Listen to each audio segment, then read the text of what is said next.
안녕하세요. 해양수산부 온라인 대변인 이민석입니다.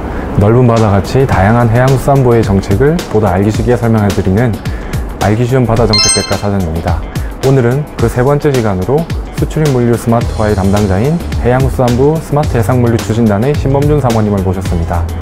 안녕하세요. 네, 안녕하세요. 스마트 해상물류 추진단의 신범준입니다.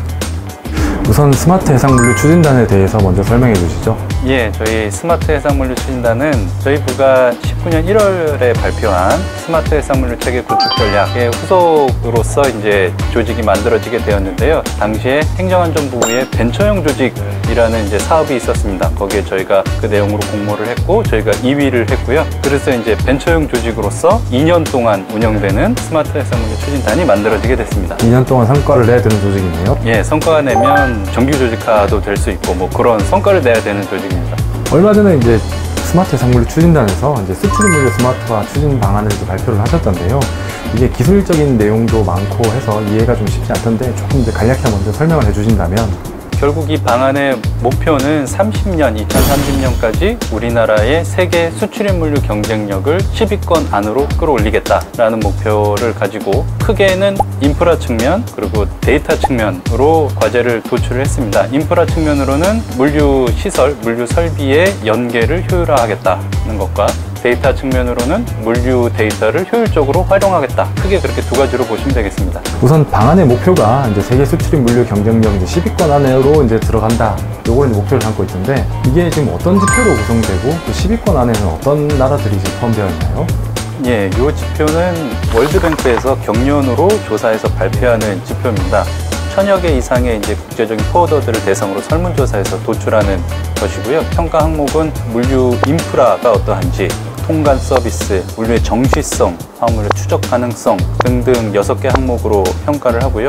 그 서비스 이용자들을 대상으로 하는 것만큼 이게 굉장히 지표가 굉장히 현실적입니다. 그래서 저희가 이걸 목표로 삼게 됐고 그 10위권 안에는 모두가 다 선진 항만으로 뽑으시는 함부르크항, 로테르담항 이런 항만들을 갖고 있는 이제 독일, 네덜란드, 싱가포르 이런 나라들이 다 10위권 안에 차지하고 있습니다. 지금 우리나라는 그럼 몇 위인가요? 우리나라는 18년 기준 25위입니다. 25위. 네. 열심히 노력해야겠습니다. 방안의 내용이 크게 이제 인프라 부분과 데이터 부분으로 이제 구성된다고 하셨는데 우선 이제 인프라와 관련된 내용을 조금 더 설명해 주신다면. 예, 인프라를 보시면 수출입 물류는 육상 트럭과 항만, 그리고 선박 이렇게 이어지게 되는데요. 항만이 가운데서 그 중간적인 역할을 해주고 있습니다. 그래서 이 항만에서의 물류 인프라 연계 역할을 얼마나 효율적으로 할 수 있느냐가 핵심인데요. 우선 항만 내에는 여러 개 터미널이 있죠. 그래서 여러 개 터미널 간의 그 환적이라든지 선박의 이용, 트럭의 이용 이런 거를 최대한 대기 시간 없게 하는 것이 목표이고요. 그러기 위해서는 항만에서 선박이 언제 오고 언제 나가면 되는지, 트럭이 언제 오고 언제 나가면 되는지 이런 시간을 알려주는 서비스를 함으로써 항만의 이용, 그러니까 선박과 트럭의 항만 이용을 최적화한다라는 개념으로 과제들을 도출했고 이런 개념은 로테르담항 같은 이런 선진 항만에서는 포트 콜 옵티마이제이션, PCO 프로젝트라고 부르고 있습니다. 이걸 좀 간단히 정리하자면 그러면 선박과 항만, 트럭 등 이제 항만 물류를 구성하는 요소들 간의 네트워크를 연결하고 이제 서로 공유할 수 있도록 해준다. 이렇게 정리하면 되겠네요. 네. 그리고 이번 방안이 이제 수출 물류의 디지털 전환 전략이라고 불러도 될 만큼 이제 얘기를 하던데 데이터 부분에 대해서도 조금 이제 얘기를 해주신다면. 네. 예, 아마 이 부분이 되게 어렵게 느껴지셨을 텐데요. 우선 데이터를 실시간 데이터와 비실시간 데이터로 나눠 볼 수가 있습니다. 실시간 데이터라면은 방금 말씀드린 것처럼 항만에서 트럭과 선박이 항만을 어떻게 최적으로 연계할 수 있을까? 그 부분에서 이어지는데요. 그러면은 선박은 지금 어디 있는지, 언제 도착하는지, 언제 작업이 완료되는지, 트럭은 언제 오는지 이런 실시간으로 지금 현황이 어떠한지에 대한 정보를 수집을 해야 됩니다. 그리고 이거를 공유를 함으로써 서로 작업 계획을 최적화할 수 있죠. 그래서 트럭이 언제 항만이 복잡한지, 언제 가면 언제 떠날 수 있는지 이런 정보를 알면 미리 와서 불필요하게 대기할 필요가 없어집니다.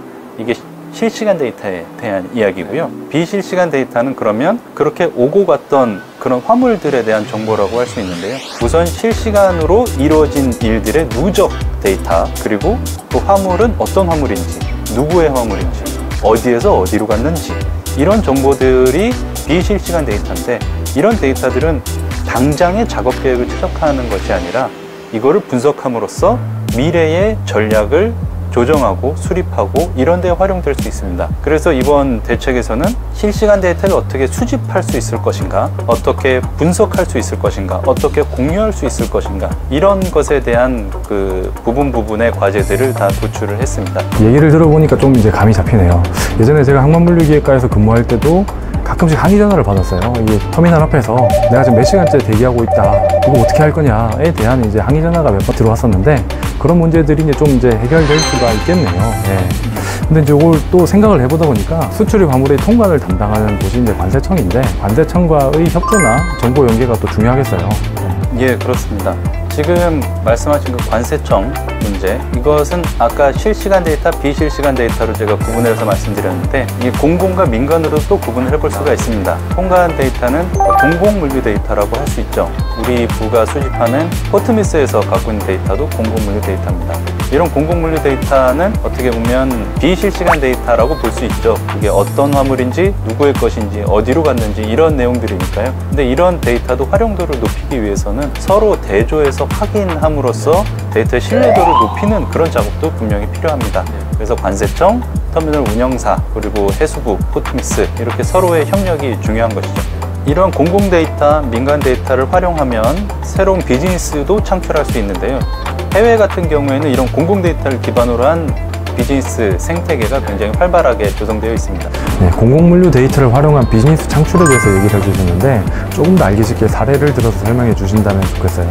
해외 같은 경우에는 그 통관의 그 데이터가 민간에게 이제 공유가 됩니다. 그러면은 시장 정보라든지 전략 수립이라든지 이런 컨설팅이 가능하죠. 왜냐면 어떤 화물이 어떤 내용이 어디서 어디로 많이 이동한다는 게 확인이 되니까요. 그리고 우리나라의 사례 같은 경우에는 그 특수한 기계 장비 같은 일반적인 화물이 아닌 그런 특수 장비의 그 운송을 과연 어떤 포워더가 더 잘하는지, 이거는 공공 데이터를 그 포트미스 정보나 이런 걸 확인하면은 그 주요 그 실적을 가진 업체들이 검색이 됩니다. 그럼 이제 요번에 그 스타트업으로 크게 그 성공적인 사례가 하나 있는데요. 코머신이라는 회사인데, 그 회사 같은 경우에는 그런 주요 실적을 가진 포워더들의 순위를 도출해내고 그 업체들의 운송 단가를 별도로 확인을 해서 사전에 그런 운송 비용을 계산을 해주는 그런 서비스를 제공을 하고 있습니다. 그러면 이번 방안을 통해서 우리나라도 새로운 이제 물류 비즈니스 생태계가 구축될 수 있겠네요. 예, 그래서 저희가 이번에 야심차게 2030년까지 300개의 스타트업을 양성하겠다는 목표를 세웠습니다.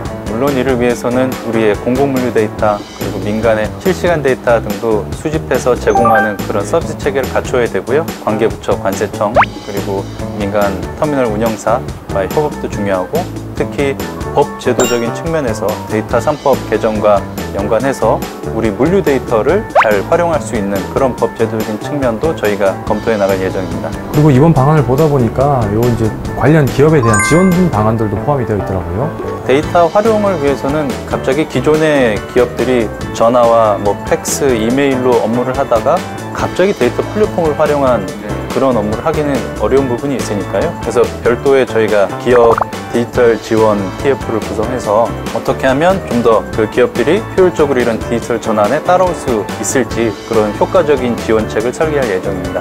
자, 이제 마지막으로 한 말씀만 해주신다면. 네. 우리나라는 대외 육로가 없기 때문에 우리나라의 수출입 물량의 99.7%가 해상을 통해서 이루어지고 있습니다.